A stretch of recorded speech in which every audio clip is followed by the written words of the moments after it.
Sean bienvenidos a esta sesión. Les invito a observar el resumen de la sesión anterior. Hablamos de bioética y medio ambiente. Ecología, este concepto fue introducido por primera vez por el biólogo y naturalista alemán Ernst Haeckel para indicar el estudio de las relaciones entre organismos y su medio ambiente. Oikos tiene que ver con el griego en el sentido de casa, hogar y relación de vida, es decir, el espacio en el que se realiza la vida, la casa, hogar en el que se vive o se realizan las personas y la vida. Lo ecológico involucra un ecosistema con elementos inertes y vivos, es decir, por un lado tenemos los minerales, la tierra, toda la naturaleza que nos rodea, nuestro planeta, que es inerte, material o mineral, y también seres vivos, bacterias, vegetales, animales, y incluyendo al hombre, aunque ciertamente en función de la vida como un valor fundamental. En este sentido no hablamos solamente de la vida humana, sino todos los elementos de la vida, desde las bacterias hasta el hombre, que todos viven en un único ciclo, en un proceso ecológico, donde uno nos beneficiamos de otros y viceversa, es decir, en este ciclo incluso el hombre al final de su vida regresará minerales, componentes orgánicos al suelo del cual ha nacido y del cual se ha alimentado junto con todas las demás especies, ¿no? Es decir, nos entendemos como parte de este mundo, no como fuera de él. La preocupación ecológica se remonta a los años 60, cuando el modelo industrial comenzó a ser discutido desde dentro. Sean bienvenidos a esta sesión del módulo 3 sobre los aspectos de la bioética. En esta ocasión vamos a ver sobre la toma de decisiones al final de la vida, también lo que llamamos cuidados paliativos. Bioética en los cuidados paliativos y al final de la vida. Somos mortales, todos habremos de irnos, todos habremos de morir en la tierra, como una pintura, todos iremos borrando, como una flor nos iremos secando, aquí sobre la tierra. Meditadlo, señores águilas y tigres, aunque fuerais de jade, aunque fuerais de oro, también allá iréis al lugar de los descansos, tendréis que despertar, nadie habrá de quedar. Tenemos esta ley sobre los cuidados paliativos que fue aprobada en 2009 en nuestro país. Ya en el mundo existe un amplio movimiento sobre este tema. En América Latina, los países que más habían desarrollado los cuidados paliativos, pues había sido precisamente Brasil, Colombia, Argentina, Perú. Sin embargo, a partir de las crisis económicas derivadas de la pandemia, del COVID en estos años pasados, todos estos cuidados han decaído y ahora nos enfrentamos precisamente a una panorámica difícil en torno a los cuidados paliativos en cuanto que requieren de mucho soporte económico, debido a que los especialistas que integran estos equipos pues son de diferentes especialidades, requieren diferentes equipos médicos y requieren de muchos tratamientos que son de elevados costos, sobre todo por el largo periodo que se requieren a veces este tipo de cuidados. Esta ley nos marca principalmente un cambio de paradigma. Decíamos en las sesiones anteriores que la medicina tiene como objetivo el prevenir y el curar a la persona. Ahora se agrega un nuevo concepto que tiene que ver con la paliación, ¿no? Entonces, la medicina ahora previene, da terapia para recuperar, rehabilita y palía. Palía significa reconocer, como lo hemos mencionado también en sesiones pasadas, la limitación de la ciencia y la tecnología de los tratamientos y que no se puede curar todo, Desafortunadamente no podemos curar todas las enfermedades, algunas propias de la edad, de la naturaleza humana, algunas derivadas de nuestras costumbres, de nuestros hábitos. Y bueno, entonces cuando nos enfrentamos a esta realidad pasamos de pretender curar a cuidar a la persona. El concepto y la práctica de la paliación aparece como algo nuevo en la ley, porque apenas recientemente, decimos 2009, en nuestro país se ha incorporado este concepto, pero en realidad es algo antiguo en la práctica, es algo que tenemos que valorar. Nuestra cultura solidaria hace que a lo largo de nuestra historia nos hayamos distinguido precisamente por este sentido de empatía, de cuidado de los enfermos o vulnerables. Entonces, en nuestra práctica y cultura es algo en realidad antiguo, aunque nuevo en cuanto al aparato legal. El problema en este nuevo enfoque no es tanto la ley o la práctica en cuanto a la sociedad de nuestro pueblo, a las familias que forman esta sociedad, sino sobre todo en el tema de las leyes secundarias o de aplicación.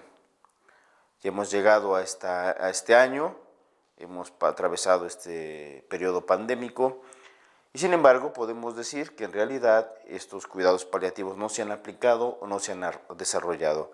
Primero existe la limitación en cuanto a que se han entendido solamente desde el punto de vista de la analgesia y nosotros tenemos que aceptar y reconocer que la analgesia, el control del dolor, no solamente no son los cuidados paliativos, es una parte de los cuidados paliativos.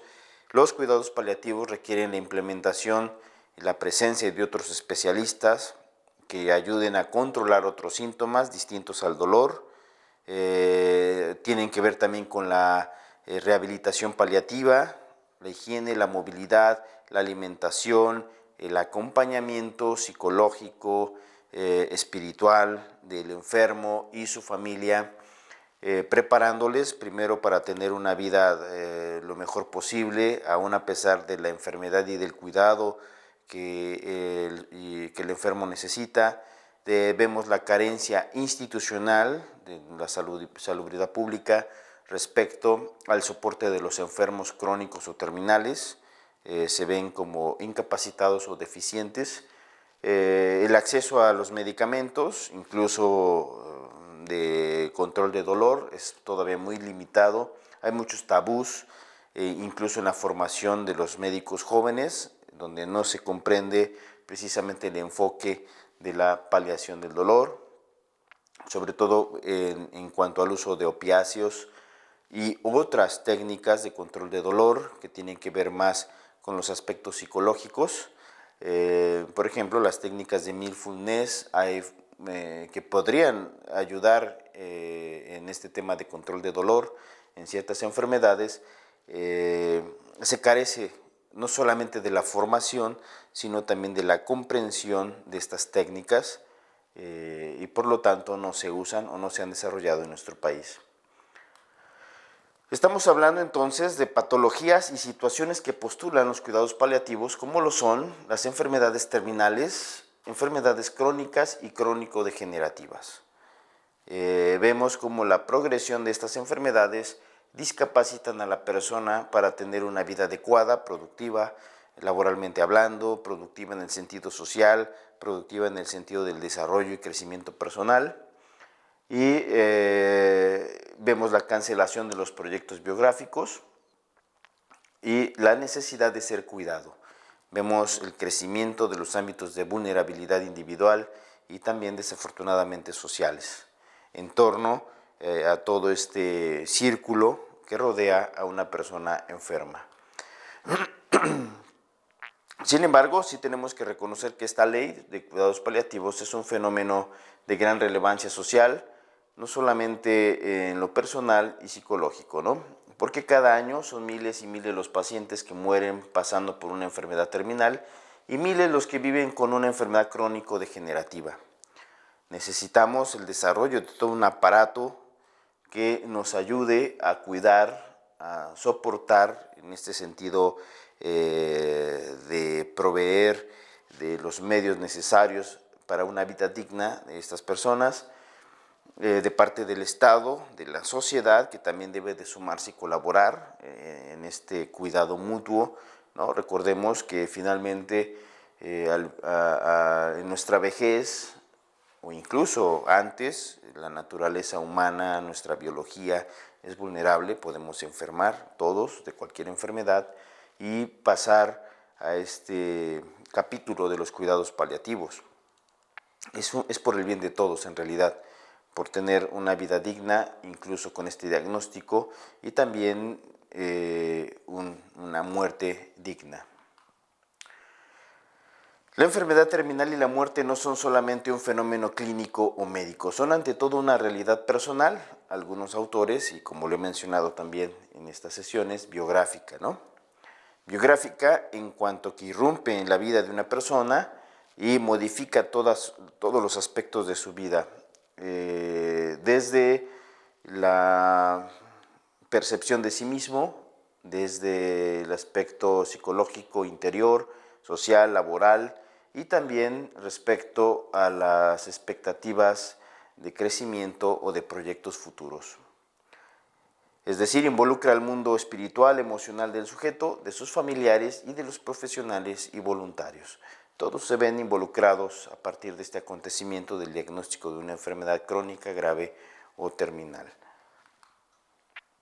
En el acercamiento global o holístico se trata de comprender la doble ruptura producida por la enfermedad. Lo vamos a decir, primero, dentro de la persona, la ruptura que hay entre el cuerpo y el espíritu, ¿no? Hace unos meses acompañaba a una persona que tuvo un accidente cerebrovascular y esa persona comentaba que sentía que luchaba con su cuerpo todos los días, luchar contra su cuerpo todos los días.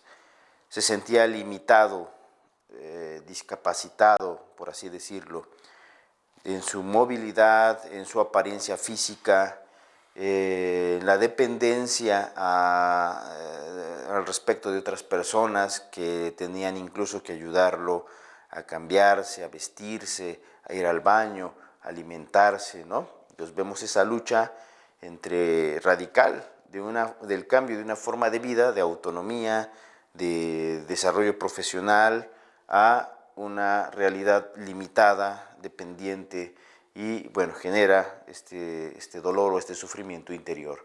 También vemos hacia afuera la ruptura entre la persona enferma y el mundo que le rodea. En cuanto a qué, pues volvemos a mencionar, si la persona queda discapacitada, que se queda limitada y dependiente de otros, vemos quizás que ya no puede salir de su casa con facilidad, su vida profesional se ve cancelada, quizás, ¿no? En muchos de los casos así es, como en este caso que les ponía de ejemplo, ¿no? Después de un accidente cerebrovascular, esta persona que se dedica a la construcción, pues ya no puede realizar su actividad, no puede generar ingresos, se siente que ha fracasado, de ser alguien que provee a su familia de los medios o los recursos que necesitan, ahora es alguien que debe de pedir ayuda, ¿no? En ese sentido.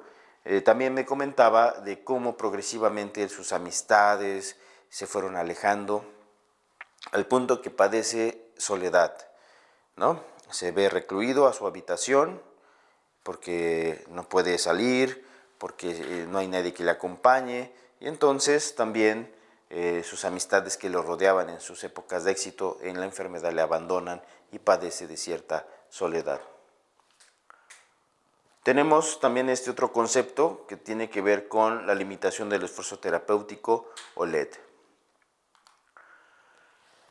El objetivo de la medicina ha sido disminuir la violencia de las enfermedades y evitar el sufrimiento de los enfermos, absteniéndose de tocar a aquellos en quien el mal es más fuerte y están situados más allá de los recursos del arte. Esto dice Hipócrates sobre el arte de la medicina. Los médicos clásicos eran conscientes de sus limitaciones, no lo podían todo. Sabían que debían abstenerse de tocar a aquellos enfermos cuya enfermedad estaba más allá de sus recursos, de los recursos del arte. El arte no lo podía todo. En esas ocasiones se decía que el médico desahuciaba al paciente. Actualmente no se desahucia a nadie. se dan esperanzas de tratamientos nuevos. Todas las personas se ven ya acompañadas de alguna forma con algún tipo de tratamiento o medicamento. También está el tema de la hospitalización, la tecnificación de la atención y el cuidado, que no significa que esto sea más humano. Precisamente, mientras más aumenta la tecnificación de la medicina, más soledad padecen los pacientes. Durante el pasado siglo XX se desarrollaron los grandes hospitales, las unidades de cuidados intensivos, que también, por un lado, tenemos los aspectos positivos de estos hospitales y por otro lado, aspectos negativos. Las técnicas de soporte vital, que no están mal, es decir, está mal el uso indiscriminado de las técnicas de soporte vital. No tenemos la valoración adecuada y es un riesgo proponerlo también. Sin embargo, habría que pensar realmente a partir de la realidad objetiva del paciente médica hasta dónde podemos limitar estos esfuerzos de los cuidados intensivos o las técnicas de soporte vital o de reanimación. Se tecnificó la medicina de una forma inimaginable y ha continuado haciéndolo hasta el momento presente. En la actualidad ya no se desahucia a nadie, la palabra desahuciar se ha desterrado del lenguaje médico. Clásicamente había dos formas de muerte, la muerte natural y la muerte violenta. Esto es en la antigüedad. Moríamos de ancianos o a causa de alguna enfermedad o se moría por la violencia, la guerra. Ahora nosotros podemos morir de otras causas también, ¿no? De muerte natural, en un accidente, en una agresión, en una guerra, ¿no? Y tenemos que considerar también la violencia de nuestra cultura, ¿no? Actualmente pocas personas mueren de muerte natural, es decir, por evolución natural de su enfermedad, sino que la mayoría mueren con intervención de los médicos, al menos tomando un tratamiento, un conjunto de medicamentos, por lo menos.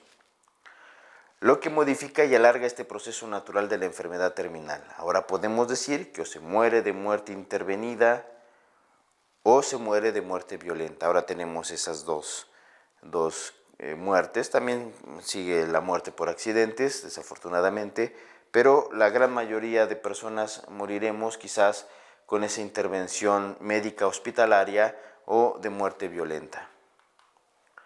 Así pues, debemos plantearnos las siguientes preguntas. ¿Todo lo que es técnicamente posible es éticamente correcto? ¿Debemos limitar los esfuerzos terapéuticos? ¿Hasta qué punto es ético la limitación del esfuerzo terapéutico? ¿Hasta qué punto es ético hacer todo lo que es posible técnicamente? Otro factor fundamental que se desarrolla es el cambio de paradigma en la relación clínica. Se abandona progresivamente el paternalismo, ya no es el médico el que le dice estrictamente al paciente lo que debe hacer o no, es decir, el médico debe de presentarle al paciente un diagnóstico lo más completo posible, el paciente tiene el derecho a buscar segundas opiniones, el médico debe de presentarle un esquema de diferentes tratamientos con sus pros y contras. El paciente con esta información adecuada y completa puede decidir qué tratamiento le viene mejor o si no quiere ningún tratamiento. He conocido de casos de personas que ante un diagnóstico de enfermedad oncológica avanzada se conforman simplemente con la analgesia y dicen no voy a aplicarme ningún tratamiento, es decir, es válido también esa postura, esa decisión. Se abandona progresivamente entonces el paternalismo médico de la clásica relación médico-enfermo para adoptar una nueva forma de relacionarse en la que el paciente toma sus propias decisiones, se le reconoce autonomía en el ámbito de la salud y de la enfermedad. Entonces el paciente, mientras tiene pleno uso de sus facultades, puede decidir qué hacer, puede decidir por sí mismo. Desafortunadamente en este tema vemos una carencia muy grande. Vemos a los adultos mayores que muchas veces se les omite, no se les toma en cuenta aún cuando están en pleno uso de sus facultades mentales. Estas personas, sobre todo cuando son dependientes en cuanto a su movilidad de otros, son infantilizados y se les imponen criterios y tratamientos que a lo mejor ellos no desean. Por otro lado, también vemos a los niños como otro público muy vulnerable, ya que los pequeños, se les impondrán todos los tratamientos que los padres y los médicos consideren. No se les toma en cuenta muchas veces los niños, aún ya en enfermedades oncológicas, por ejemplo, graves, terminales, se les siguen aplicando quimioterapias, operaciones, los mismos niños lo piden, ya no me hagan nada, y firmarán los padres de familia y los médicos los consentimientos y los tratamientos, y los niños seguirán siendo pues obligados a asumir cosas o actividades que no les gustan, que no les vienen bien, que ya no les van a generar ningún beneficio más que el dolor o sufrimiento. El concepto fue acuñado inicialmente por los médicos en las unidades de cuidados intensivos para la suspensión o el no inicio de tratamientos con técnicas de soporte vital, ¿no? En la actualidad no se puede limitar dicho concepto ni solo a las técnicas de soporte vital, ni solo a las actuaciones médicas en las unidades de cuidados intensivos. Este concepto se ha ampliado, pues se ha extendido a todas las especialidades clínicas, desde la atención primaria a la oncología y a gran cantidad de tratamientos, desde los antibióticos a la sangre, incluso la alimentación artificial.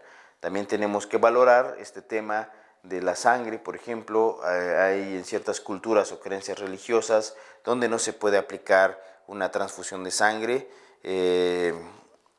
Hemos visto tragedias, problemas relacionales, incluso legales, con este tema de la transfusión de sangre.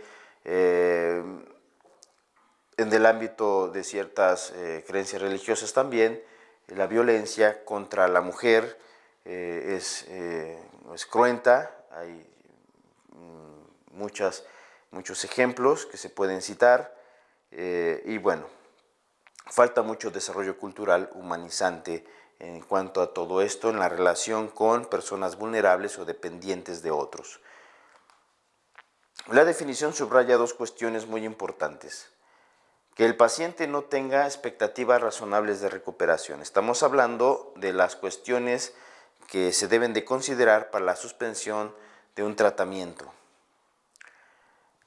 Aquí quiero hacer esa diferencia entre tratamiento y cuidado. Los tratamientos médicos se pueden suspender. Los cuidados nunca se deben suspender. ¿De acuerdo? Entonces, en cuanto a los tratamientos, se debe de considerar estos dos puntos: que el paciente no tenga expectativas razonables de recuperación. Por ejemplo, es decir, si ya tenemos una persona con una enfermedad oncológica muy avanzada, se tiene que valorar si es oportuno continuar con las quimioterapias o es mejor ya suspenderlas y darle un espacio de mayor calidad de vida al paciente. Si debe continuar en un hospital o puede ser cuidado en su casa. Si debe de aplicarse alguna cirugía o algún tratamiento invasivo mayor, especial, o ya se desiste de ese tipo de tratamientos para dejarle un mayor margen de calidad de vida al paciente. Que el proceso terapéutico no sea un retraso inútil de la muerte. Hemos visto también incluso a pacientes, y estos ya son ejemplos muy extremos, pero suceden, donde el paciente ya tiene un diagnóstico de muerte cerebral y los familiares que desconocen estos conceptos, o los médicos que conocen los diagnósticos pero con una finalidad economicista, no asesoran adecuadamente a los familiares, les convencen de continuar manteniendo ese cuerpo vivo, biológicamente vivo, aunque tenga ya incluso la muerte cerebral. Entonces aquí decimos, bueno, ¿se puede sostener ese cuerpo por tiempo indefinido? Claro, se puede hacer, es técnicamente posible. Sin embargo, ¿qué tanto es ético el no afrontar la realidad de la muerte cerebral, la incapacidad real de la recuperación del paciente y suspender ya esos tratamientos que lo mantienen una vida artificial. Estos dos aspectos van a ser fundamentales a la hora de decidir una LED, ¿no? Entonces, vuelvo a decir que el paciente no tenga expectativas razonables de recuperación, que el proceso terapéutico no sea un retraso inútil de la muerte. Diferentes niveles terapéuticos, por ejemplo, la medicación, oxigenoterapia, técnicas de soporte vital, sangre, nutrición, hidratación a pacientes sin expectativas razonables de recuperación en los que el proceso está conduciendo a un retraso inútil de la muerte en lugar de una prolongación de la vida, ponderando o discerniendo lo médicamente indicado en cada paciente y en cada momento de su evolución clínica, como respetando la voluntad del mismo cuando éste la puede dar. Desafortunadamente nos enfrentamos a veces a situaciones en las que el paciente ya no puede dar su opinión y es la familia o el equipo médico que decidirán sobre la suerte de este paciente. Aquí nosotros apelamos a que siempre se valore la mejor decisión respecto a las necesidades reales del paciente, no a las expectativas de otros, sino que apelando a la ética médica, los médicos conocen exactamente el diagnóstico, sus probabilidades de recuperación y a partir de este criterio se deben de tomar las mejores decisiones, lo más conveniente para el paciente, no respecto a los deseos.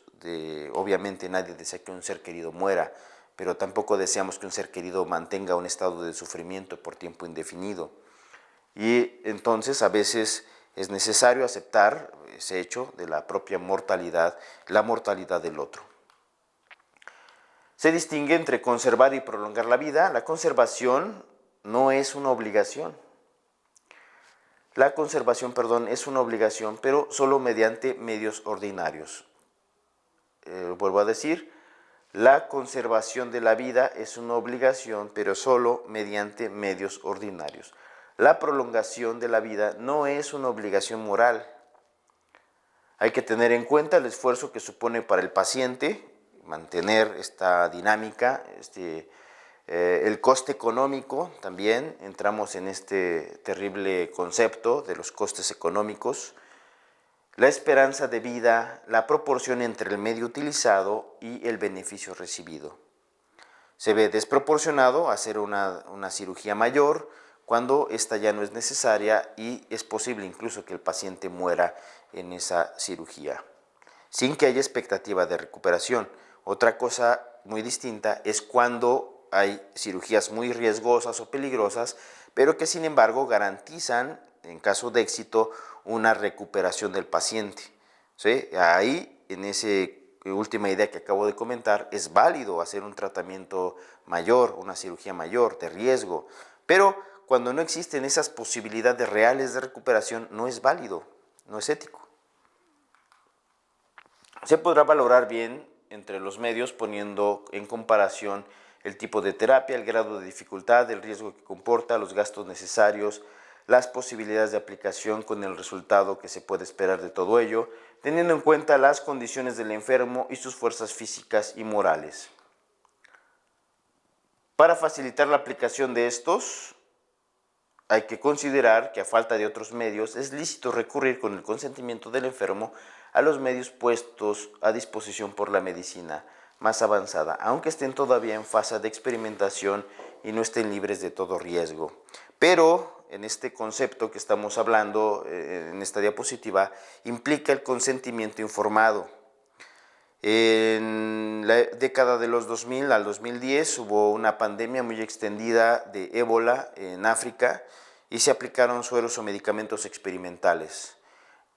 Como sabemos, esta enfermedad es mortal.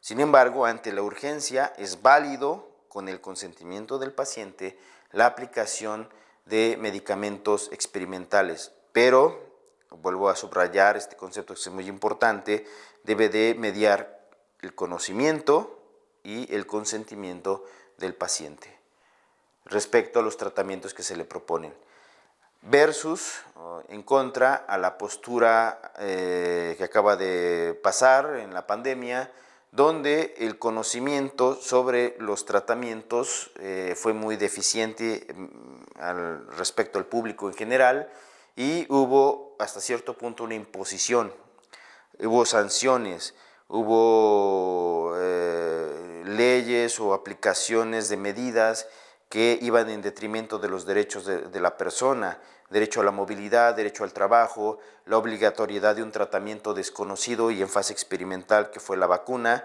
y no mediaba el consentimiento y mucho menos la aprobación consciente, sin ningún tipo de coacción de las personas o público en general. Hubo hasta cierto punto una presión en los medios de comunicación y también por parte de los aparatos de Estado para obligar a las personas a asumir un tratamiento experimental sin el consentimiento requerido. Y como vemos, son dos posturas muy opuestas. La primera toma en cuenta los derechos humanos, como fue en África con la pandemia del ébola, y ahora con el COVID vimos que se brincaron precisamente algunos puntos importantes de los derechos humanos de última generación. Es también lícito interrumpir la aplicación de tales medios cuando los resultados defraudan las esperanzas puestas en ellos. La persona tiene derecho a suspender los tratamientos si no ve en el tiempo razonable ningún tipo de mejoría y ve más molestias que ventajas. Es siempre lícito contentarse con los medios normales que la medicina puede ofrecer. Significa o la aceptación de la condición humana o el deseo de evitar la puesta en práctica de dispositivos médicos desproporcionados a los resultados, o bien una voluntad de no imponer gastos excesivamente pesados. Igual aparece este tema económico. Desafortunadamente es un punto que no se puede brincar en la cuestión de la búsqueda de la salud. A veces, tristemente, tenemos a personas, por ejemplo, con padecimientos renales, oncológicos, de bajos recursos, que no tienen acceso a medicamentos y tratamientos, y desafortunadamente tampoco a la alimentación necesaria. Muchas veces los pacientes, pudiendo mantenerse con esos cuidados básicos durante tiempos prolongados, mueren de forma prematura, precisamente porque ni siquiera pueden darse la dieta indicada por los médicos.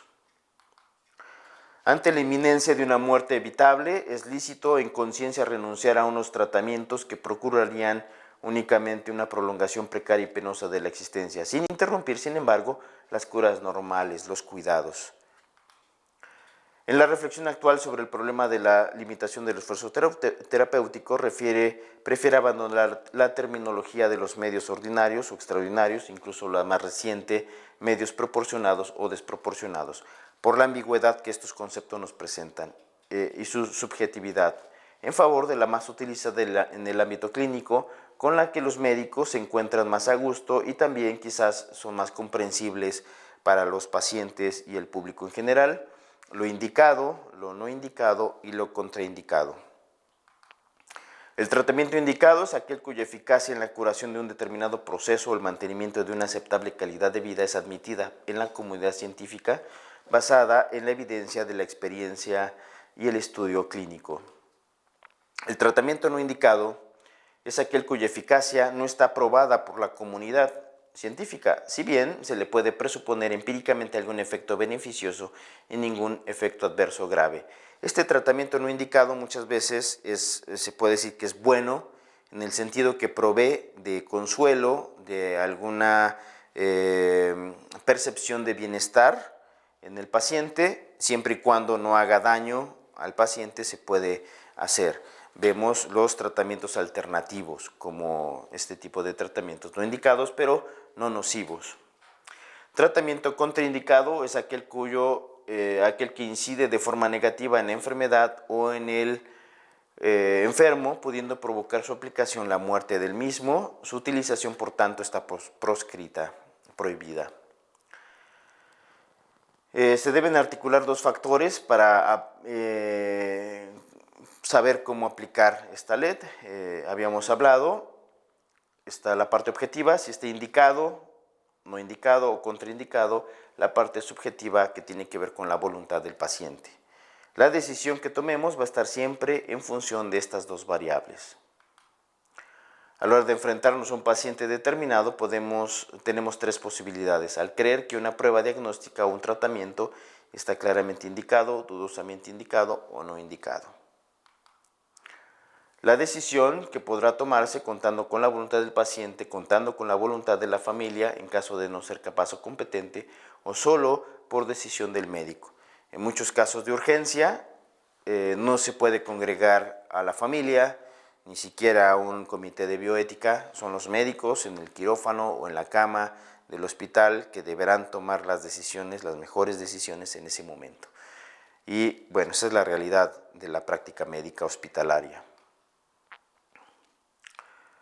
Tenemos el tema de la alimentación artificial. Al ser un cuidado básico, no se puede suspender. Una vez que se ha iniciado este tipo de cuidados, no se pueden suspender, que tiene que ver con la alimentación a través del medio que sea, también la hidratación,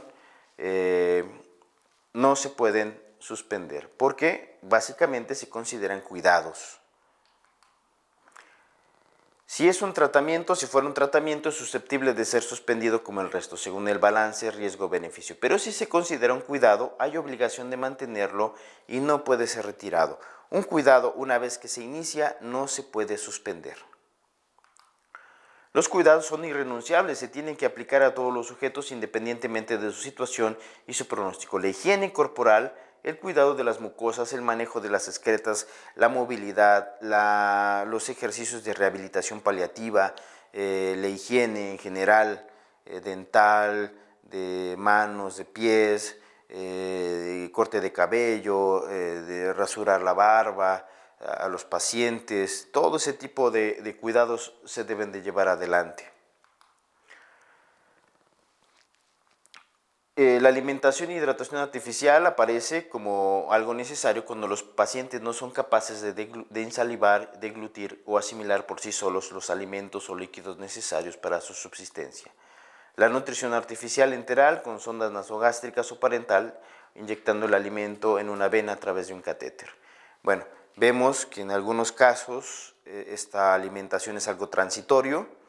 Recientemente una persona conocida tuvo una peritonitis, tuvo un daño en sus intestinos y estuvo siendo alimentada con inyecciones a través de un catéter. Se le inyectaba el alimento con las fórmulas vitamínicas, azúcares, etcétera, se hidrataba mientras se recuperaba su sistema intestinal, ¿no?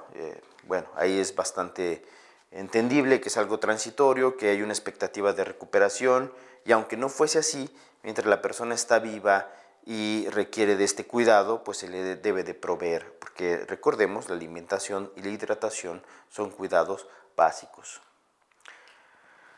No hay un problema con los enfermos terminales si la alimentación del paciente artificial, si el paciente está de acuerdo. También en el caso de Alzheimer, aquí entra otro dilema. Son personas humanas, la alimentación es un cuidado básico, se les debe de proveer, no se debe suspender. Esto lo pongo aquí y está puesto en esta diapositiva porque desafortunadamente se han dado situaciones en las que los enfermos de demencia senil o de Alzheimer se les suspende la alimentación y la hidratación, ¿no? Lo cual parece un acto de tortura. Independientemente de la condición de la persona, y lo volvemos a decir, es importante que se le den este tipo de cuidados básicos. El estado vegetativo persistente, vemos que desafortunadamente hay personas que se mantienen en estado de coma profundo, mantienen funciones de vigilia, respiración autónoma, ciclos de sueño-vigilia, ojos abiertos y cerrados, reflejos de tos y deglución. No tienen las funciones cognitivas, o al menos no se puede demostrar o comprobar que las tienen o no. No se pueden comprender tampoco o probar las emociones, no se pueden comunicar, no se sabe si sienten dolor. Conciencia, no se sabe si hay o no. Sin embargo, no se pueden suspender los cuidados básicos una vez que se inician. Es necesario entonces, en todos estos casos, tratarlos como seres vivos, como seres humanos, todos los cuidados y las terapias ordinarias, alimentación, hidratación, higiene, calefacción, prevención de llagas, etcétera, todo eso que es considerado cuidado básico no se puede suspender, se debe de dar mientras la persona está viva. Ahora aparece un concepto nuevo que es de última generación también, el tema que denominamos voluntades anticipadas. Las instrucciones o orientaciones expresadas con anterioridad y dirigidas al médico respecto a los tratamientos relativos a la salud para que se cumplan cuando no se está en condiciones de pronunciarse, ¿no? Es decir, que es una carta donde el paciente deja sus voluntades, nombra un sustituto, deja orientaciones, designa a una persona que las interprete, y eso lo vemos también como una ayuda, como algo bueno, ¿no? Aunque hay corrientes que lo cuestionan, principalmente por el riesgo de validar la eutanasia, aunque bueno, en algunos países se valoran también el juicio sustitutorio y los mejores intereses para las personas que no expresaron sus voluntades u otras que nunca pudieron expresarlas, menores, discapacitados mentales, etcétera, para guiar el proceso de decisión. Algunas veces son vagas, otras veces demasiado precisas, estas disposiciones que deja la persona en sus voluntades anticipadas. En nuestro país es una hoja donde debe estar escrita esas voluntades que desea la persona que se haga con él en sus últimos momentos, a partir del diagnóstico de una enfermedad crónica grave o terminal, principalmente cuando éste no es capaz de expresar su voluntad, deja escrito lo que desea, si desea ser resucitado, si desea que se le inicien tratamientos especiales, si quiere donar sus órganos.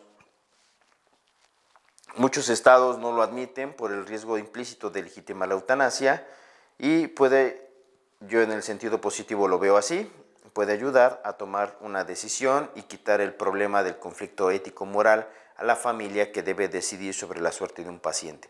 Cuando éste se ha pronunciado, ha hablado de lo que desea o lo ha dejado escrito.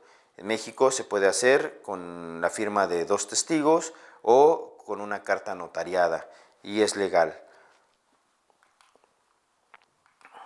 En efecto, el término no se reserva solo para la acción de provocar directamente la muerte de un enfermo con el fin de que no sufra. Bajo el mismo término se cobijan otras acciones muy distintas de la anterior. Por ejemplo, el emplear analgésicos destinados a eliminar o aliviar el dolor, renunciar a prolongar la vida con medios no proporcionados, no recurriendo a ellos o interrumpiendo su uso. Estamos hablando ahora de la eutanasia o el suicidio médicamente asistido. Ahora hay muchos elementos de última generación que sobre todo en ciertos países, facilitan el acceso a esta forma de muerte. Aparece recientemente, en este año, en enero, la comercialización de una cápsula del suicidio que se llama Sarco, en un país como Suiza, que se puede comprar por internet también, claro, y bueno, son estos países donde es válida legalmente la eutanasia o el suicidio médicamente asistido, ¿no? Ahora se apela mucho por clarificar este concepto de eutanasia. No existe ya ese sesgo de eutanasia activa, pasiva, directa o indirecta, ¿no? Se propone ahora llamar eutanasia a aquella que tiene que ver con la decisión y la petición del paciente. No es la eutanasia que se le aplica de forma indirecta o por la compasión de otros. En esta definición actual, moderna, la persona es la que debe de tomar la decisión y pedirlo, en los países en los que está legalmente validada la eutanasia. Vemos 5 puntos que pueden ayudarnos a comprender este concepto, ¿no? El resultado que es la muerte, claramente. El sujeto que muere, la persona que muere, ha de tener un determinado perfil por 2 rasgos. Puede ser un enfermo desahuciado, incurable, o manifestar sufrimientos morales o emocionales insoportables. En los autores modernos percibimos algunos matices o acentos. El término enfermo es entendido de forma más estricta o amplio para incluir también aquellas personas cansadas de la vida, aquellos que alegan de padecer sufrimientos emocionales o morales insoportables, ¿no? En algunos países como Bélgica, Dinamarca, Suiza, algunos estados de Estados Unidos, se puede alegar esta condición y para acceder a la eutanasia. Hay divergencias sobre si exigir o no la condición de enfermo terminal. Sabemos entonces que en algunos países ya no es necesario tener una enfermedad terminal, El requisito común es el que alega sufrimientos insoportables, aunque este tema no tendría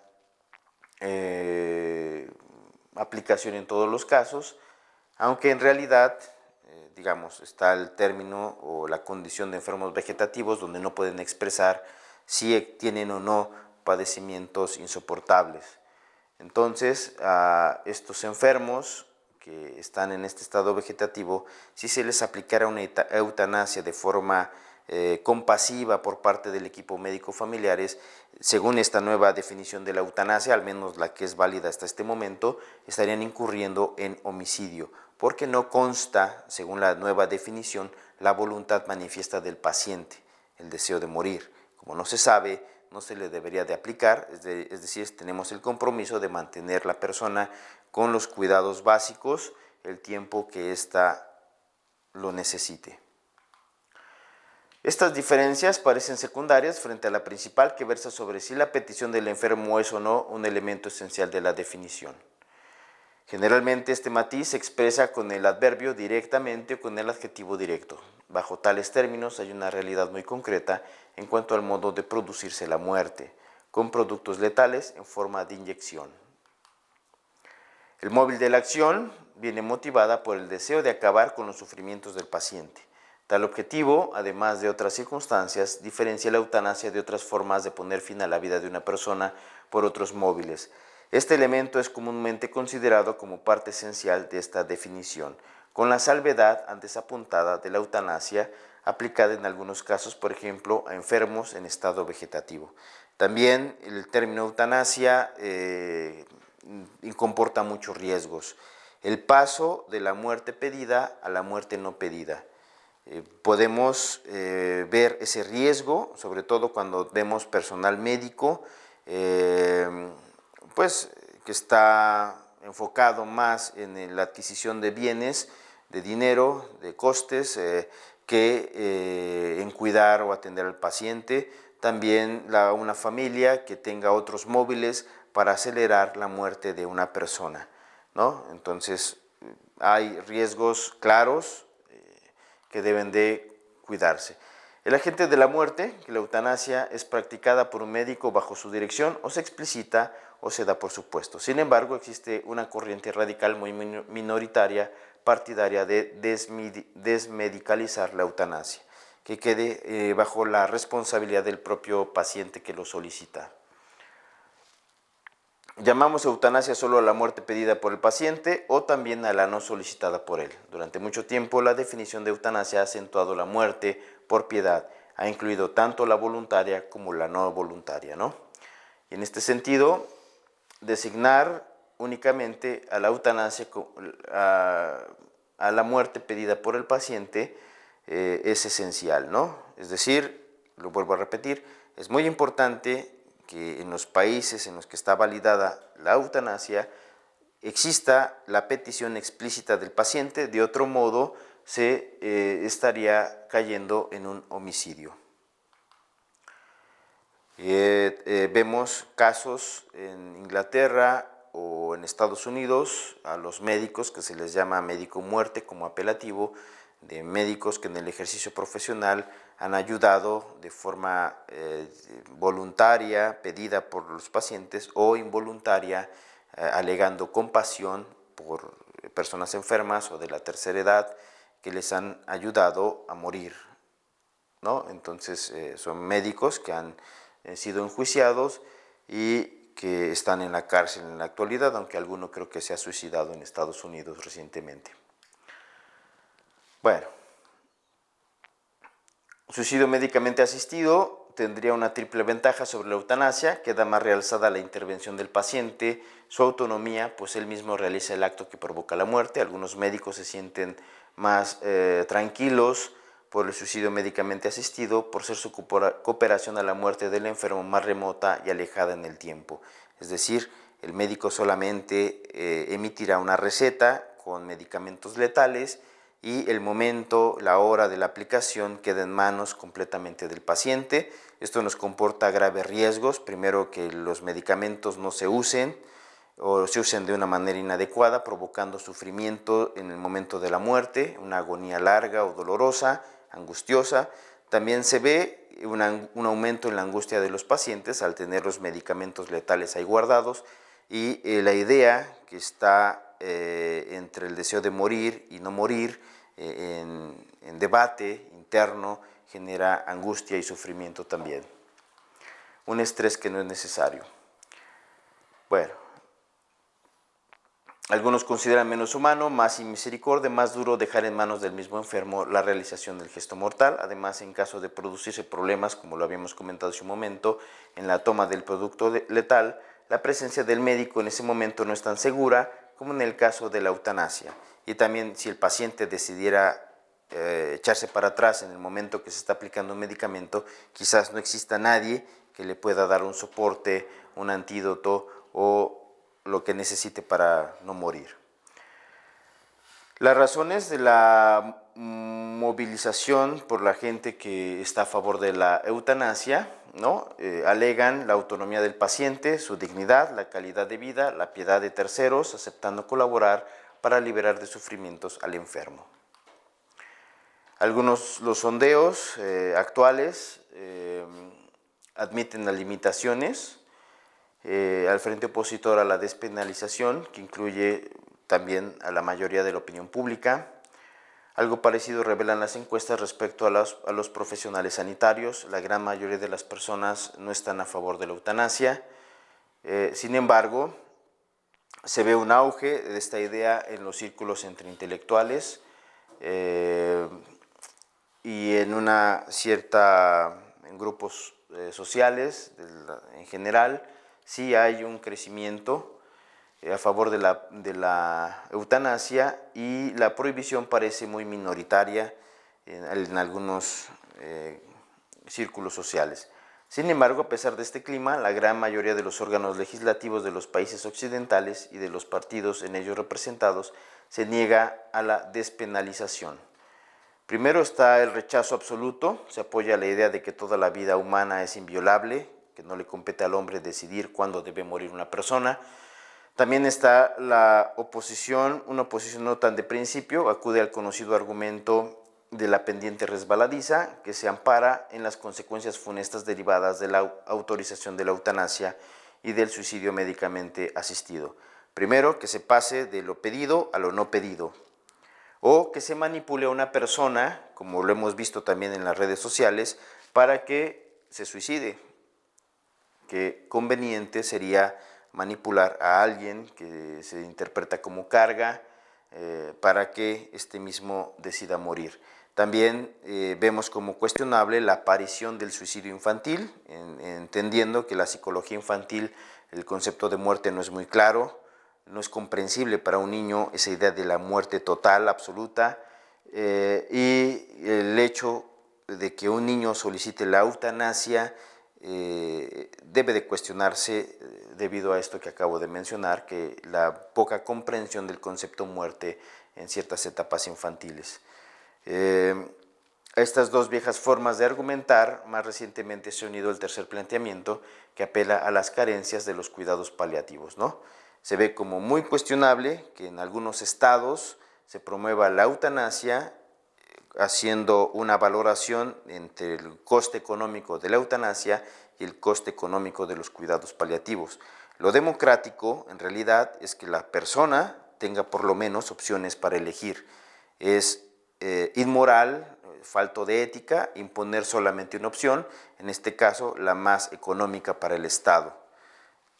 Pienso que lo justo, si es que se llegara a aprobar la eutanasia, implica que se hayan desarrollado adecuadamente los cuidados paliativos para que verdaderamente exista una toma de opción, ¿no? Que la persona pueda elegir entre dos elementos por lo menos posibles, cuidados paliativos o la eutanasia, pero solamente la eutanasia sí se ve como algo cuestionable y hasta cierto punto inmoral.